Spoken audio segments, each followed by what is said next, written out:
جن لوگوں نے ہمارے مینڈیٹ کو چوری کی ہے ان کا گریبان اور ہمارا ہاتھ ہوگا،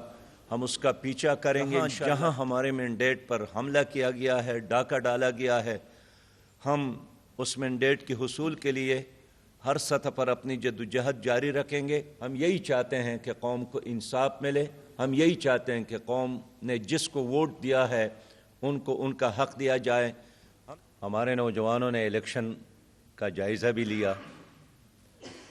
اور آپ کے علم میں لانا چاہتا ہوں کہ جماعت اسلامی نے تقریباً 62%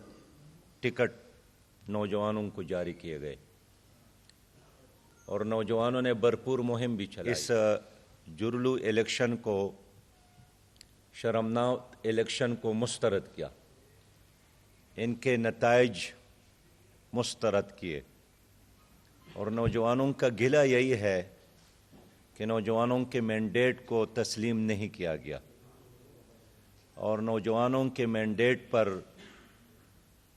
شب خون مارا گیا۔ 8 فروری کا دن عوام کے ساتھ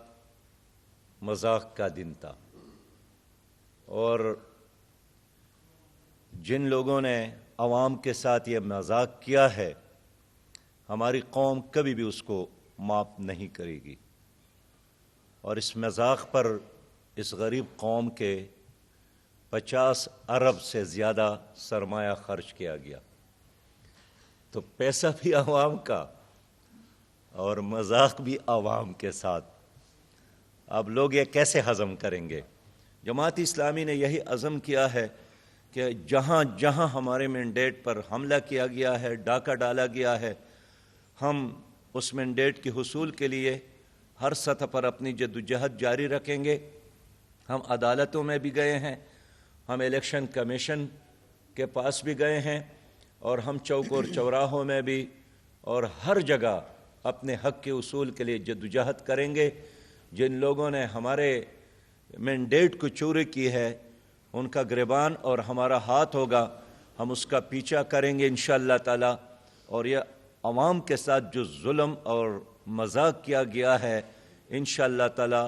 وہ لوگ ایک وقت آئے گا کہ نشان عبرت بنیں گے۔ ہم یہی چاہتے ہیں کہ قوم کو انصاف ملے، ہم یہی چاہتے ہیں کہ قوم نے جس کو ووٹ دیا ہے ان کو ان کا حق دیا جائے۔ ہم نے جہاں ہارا بھی ہے، یعنی ظلم یہ ہے کہ جہاں ہم نے اپنے فارم 45 کے مطابق 10,000 اور 15,000 ووٹ لی ہیں، تو فارم 47 میں ان کو بھی 2,000 اور 4,000 شو کیا گیا ہے۔ اب یہ ظالم جواب دیکھیے، اس سے آپ کو کیا فائدہ ہے؟ لیکن اپنے ووٹس کا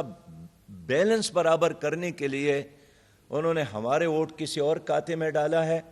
اور کسی اور کو کامیاب قرار دیا گیا ہے۔ ظاہر ہے کسی بھی صورت میں ہم اس کو قبول نہیں کریں گے، ہم اپنی اس جدوجہد کو جاری رکھیں گے۔ 26 فروری کو ہم نے سیو دی ڈیموکریسی کانفرنس بلائی ہے، اس میں ہم ان تمام لوگوں کو بلا رہے ہیں جنہوں نے قریب سے اس الیکشن کو واچ کیا ہے، ان آرگنائزیشن کے ذمہ داران کو بلایا ہے جنہوں نے اس الیکشن کی پوری پروسیس کو قریب سے دیکھا ہے،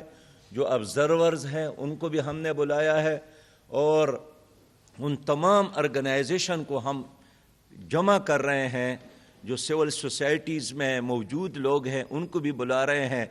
تاکہ پوری قوم مل کر اس دانلی زدہ الیکشن اور اس مذاق الیکشن اور اس شرمناک الیکشن کے خلاف اپنی آواز کو اٹھا لے، مؤثر بنا سکے۔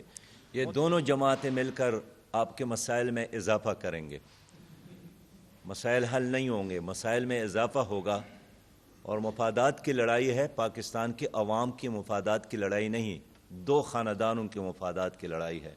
اور یہ کوئی پہلا تجربہ بھی نہیں ہے، بارہا آپ نے دیکھا ہے، اور یہ پی ڈی ایم تو کوئی پرانی بات بھی نہیں ہے، چند مہینے پہلے پی ڈی ایم کی حکومت تھی، اور 16 مہینے ان کی حکومت ہماری قوم نے فیس کیا ہے۔